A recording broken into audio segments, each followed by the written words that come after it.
नमस्कार। आज हम अमेरिका और ईरान के बीच जो हाल में तनाव बढ़ा है उस पर एक नज़र डाल रहे हैं।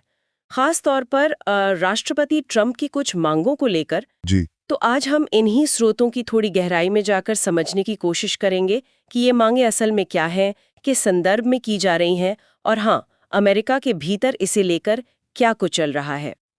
तो चलिए शुरू करते हैं। स्रोत ये बताते हैं कि राष्ट्रपति ट्रंप ने ईरान से बिना शर्त आत्मसमर्पण की मांग कर डाली है। जी। ये अपने आप में मतलब कूटनीतिक तौर पर बहुत बड़ी बात है। आमतौर पर ऐसी मांगे तब होती हैं जब कोई युद्ध में हार के करीब हो। हाँ, बिल्कुल। ये बहुत ही सख्त भाषा है। और इसके साथ ही तेहरान को खाली करने का एक तरह से चौंकाने वाला आह्वान भी है, जिसका मतलब पूरी तरह साफ भी नहीं है कि वो कहना क्या चाह रहे हैं। सही कहा। और फिर ये दावा कि ईरान के आसमान पर हमारा पूरा नियंत्रण है, ये तो सीधे सीधे मतलब टकराव की भाषा लगती है। बिल्कुल, ये सीधे टकराव की ओर इशारा है। और ये सब तब हो रहा है जब पहले से ही अटकलें काफी तेज हैं कि शायद अमेरिका सीधे तौर पर शामिल हो सकता है। हाँ, माहौल तो वैसा ही बना हुआ है। और देखिए, ये जो बिना शर्त आत्मसमर्पण वाली बात है ना, कूटनीति में ये बहुत ही असामान्य और सख्त मानी जाती है। इसका सीधा मतलब है कि दूसरे पक्ष को बिना किसी बातचीत के, बिना किसी शर्त के पूरी तरह हार मान लेनी होगी। इस तरह की भाषा का इस्तेमाल ही अपने आप में तनाव को कई गुना बढ़ा देता है। लेकिन यहाँ जो बात और भी ज्यादा ध्यान खींचने वाली है वो ये है कि इन मांगों का असर खुद अमेरिका के अंदर कैसे बढ़ रहा है। हाँ, उसी मुद्दे पर आते हैं, क्योंकि ये मांगे ऐसे समय में आई हैं जब तनाव पहले से ही उफान पर है। सही कहा। और दिलचस्प बात यह है, जैसा कि स्रोत बताते हैं, कि इन मांगों ने मेगा आंदोलन यानी मेक अमेरिका ग्रेट अगेन के जो समर्थक हैं जी। उनके अपने ही खेमे में कह सकते हैं कि एक दरार सी पैदा कर दी है। अच्छा। जी। याद कीजिए, इस आंदोलन का एक बड़ा नारा रहा है, कोई नया अंतहीन युद्ध नहीं। जी। ये उनका एक मुख्य चुनावी वादा भी था। हाँ, ये तो काफी अहम वादा था उनका। बिल्कुल। तो अब जब ऐसी आक्रामक बातें, ऐसी मांगे सामने आ रही हैं, जी। तो टकर कार्लसन जैसे कुछ प्रभावशाली लोग जो इसी खेमे से जुड़े माने जाते हैं, वो खुलकर सामने आ रहे हैं।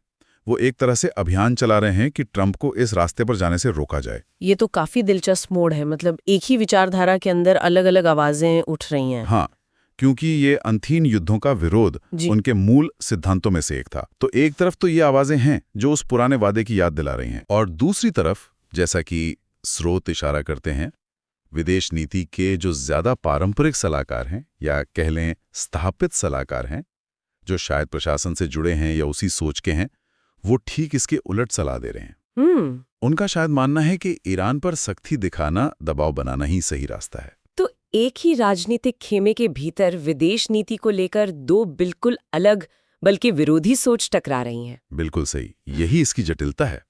तो इसका मतलब ये हुआ कि ये मामला सिर्फ अमेरिका और ईरान के बीच का नहीं रह गया है। ये तो अब अमेरिका की अपनी विदेश नीति की दिशा क्या हो, इस पर एक अंदरूनी खींचतान बन गया है ना? आपने बिल्कुल सही समझा। ये दिखाता है कि स्थिति कितनी उलझी हुई है। ये सिर्फ ईरान से की गई मांगों के बारे में नहीं है, बल्कि अमेरिका के अपने राजनीतिक गलियारों में, खासकर रूढ़िवादी खेमे में, इस बात पर एक गहरी बहस छिड़ गई है कि दुनिया के साथ उनका रवैया कैसा होना चाहिए।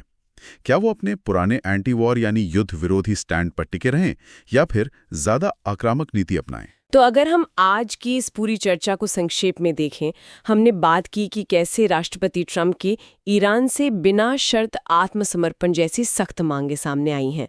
साथ ही तेहरान खाली करने और हवाई नियंत्रण जैसे कुछ चौंकाने वाले दावे भी हैं। जी। और ये सब उस माहौल में हो रहा है जहां सीधे अमेरिकी सैन्य हस्तक्षेप की बातें हवा में हैं। और शायद सबसे खास बात ये कि इन मांगों ने खुद ट्रंप के मेक अमेरिका ग्रेट अगेन समर्थकों के बीच ही एक वैचारिक मतभेद पैदा कर दिया है। जहां कुछ लोग अंधहीन युद्धों के विरोध वाले पुराने वादे पर जोर दे रहे हैं, तो वहीं कुछ सलाहकार ज्यादा सख्त, शायद टकराव वाले रवैये की वकालत कर रहे हैं। हाँ, बिल्कुल। और ये सारी स्थिति हमें एक बहुत ही अहम सवाल पर लाकर खड़ा करती है।